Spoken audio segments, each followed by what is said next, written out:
मैं माँ लक्ष्मी स्वयं तुमसे बोल रही हूँ पुत्र। आज यह वाणी किसी डर से नहीं, बल्कि विश्वास से सुनना, क्योंकि जब मेरी वाणी हृदय में उतरती है तब वह केवल शब्द नहीं रहती बल्कि जीवन की दिशा बदलने वाली शक्ति बन जाती है। मैंने सृष्टि के आरंभ से अब तक अनगिनत घर देखे हैं, अनगिनत मन देखे हैं। किसी के पास सब कुछ होकर भी शांति नहीं थी और किसी के पास बहुत कम होकर भी संतोष का दीपक जल रहा था। और मैं हमेशा उसी दीपक के पास ठहरी जिसने अंधकार में भी उजाला बनाए रखा। पुत्र, तुम बार बार सोचते हो कि मेहनत के बाद भी फल क्यों नहीं मिलता, क्यों कुछ लोग बिना परिश्रम आगे बढ़ जाते हैं। पर सत्य यह है कि हर आत्मा का समय अलग होता है और मैं किसी को खाली हाथ नहीं भेजती।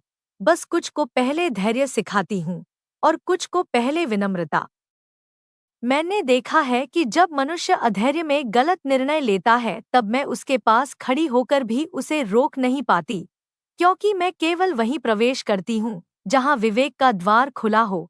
पुत्र, याद रखो, धन का आगमन बाहर से नहीं भीतर से शुरू होता है। जब मन भय छोड़ता है, जब वाणी कटुता छोड़ती है, जब दृष्टि लालच छोड़ती है, तभी मैं अपने चरण आगे बढ़ाती हूँ। मैंने तुम्हारे जीवन में कई बार संकेत भेजे हैं, कभी किसी बुजुर्ग का आशीर्वाद, कभी किसी साधारण काम में अचानक सफलता, कभी किसी संकट में अदृश्य सहायता।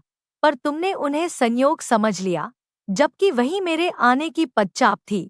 सुनो, जो व्यक्ति सुबह उठकर ईश्वर का स्मरण करता है, अपने कार्य को ईमानदारी से करता है और रात्रि को कृतज्ञता के साथ सोता है, उसके घर में मैं बिना आमंत्रण के ठहर जाती हूँ, क्योंकि कृतज्ञता मेरा सबसे प्रिय पुष्प है। पुत्र, तुम सोचते हो कि मैं केवल बड़े मंदिरों में वास करती हूँ, पर मैं उस छोटे से घर में भी उतनी ही प्रसन्न होती हूँ जहाँ रोटी कम हो पर प्रेम अधिक हो।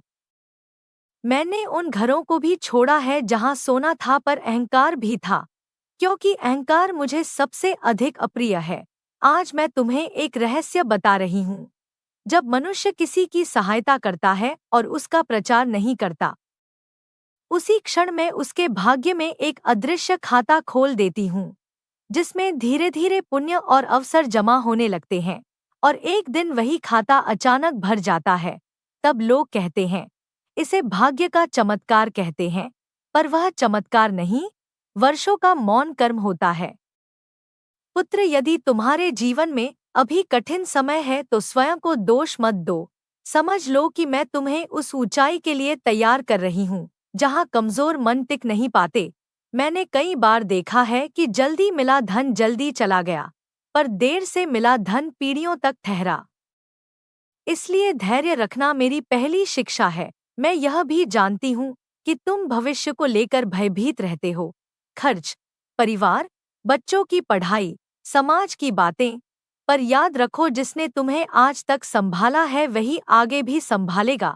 बस तुम्हें अधर्म से दूर रहना है, छल से दूर रहना है और अपने कर्म को साफ रखना है, क्योंकि जब कर्म साफ होते हैं तब मुझे आने में संकोच नहीं होता। पुत्र, एक बात हमेशा याद रखना, जो व्यक्ति स्त्री का सम्मान करता है, माता पिता की सेवा करता है, अन्न और धन का अपमान नहीं करता, उसके घर से मैं कभी दूर नहीं जाती। और जो व्यक्ति दूसरों की उन्नति देखकर ईर्ष्या करता है, उसके घर की दीवारों से मैं धीरे धीरे हट जाती हूँ। आज से तुलना छोड़ दो, शिकायत छोड़ दो, क्योंकि जहाँ शिकायत होती है वहाँ मैं रुक नहीं पाती, पर जहाँ संतोष होता है वहाँ मैं स्थायी निवास बना लेती हूँ।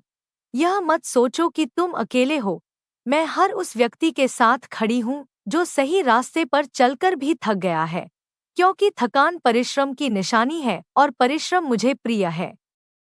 पुत्र, जब भी तुम्हें लगे कि सब कुछ रुक गया है तब समझ लेना कि मैं पर्दे के पीछे कुछ बड़ा तैयार कर रही हूँ, क्योंकि मेरे कार्य शोर से नहीं मौन से होते हैं। आज मैं तुमसे वचन देती हूँ कि यदि तुम इस वाणी को विश्वास के साथ सुनकर अपने जीवन में धैर्य, ईमानदारी और श्रद्धा को स्थान दोगे, तो आने वाले समय में तुम्हारे जीवन में ऐसे अवसर आएंगे जिनसे न केवल धन बढ़ेगा बल्कि तुम्हारा सम्मान भी बढ़ेगा। तुम्हारा मन भी शांत होगा और तुम्हारी नींद भी सुकून भरी होगी। यह केवल कथा नहीं है, यह मेरी चेतावनी भी है और मेरा आशीर्वाद भी, क्योंकि जो मेरी वाणी सुनकर भी अधर्म नहीं छोड़ता वह स्वयं अपने मार्ग से भटकता है। पर जो मेरी वाणी को हृदय में उतार लेता है उसके जीवन में दरिद्रता अधिक समय नहीं टिक पाती। यह मेरा वचन है, यह मेरा आशीर्वाद है।